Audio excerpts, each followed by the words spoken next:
জীবনে অনেক মানুষই কাছে আসবার আকুলতা দেখাবে, মুগ্ধ করার চেষ্টা করবে, একটা সুন্দর সময় সৃষ্টির প্রতিশ্রুতি দিবে, মায়া নিয়ে প্রতিটি শব্দ খরচ করবে, জীবনকে গুছিয়ে দিতে চাইবে। অথচ দিন শেষে এরা কেউই হয়তো জীবনে থাকবে না।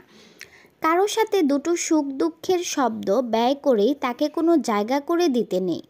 নিঃসঙ্গ অবসরে কারো সাথে নানান শব্দের বিনিময়ে সময়টা সুন্দর হয়, হয়তো সেই মানুষের সাথে জীবনটা সুন্দর হবে, এটা ভাবা বোকামি। মানুষ মুগ্ধ করতে চাইবে তোমাকে, তার সমস্ত পৃথিবী বানাবে। সকালে চোখে পানি না আসবার কথা বলে ভোর রাত্রে কাঁদিয়ে শাসিয়ে ভেঙে চুরে চলে যাবে। মানুষের দু চার লাইন বাক্যে মুগ্ধ হইও না।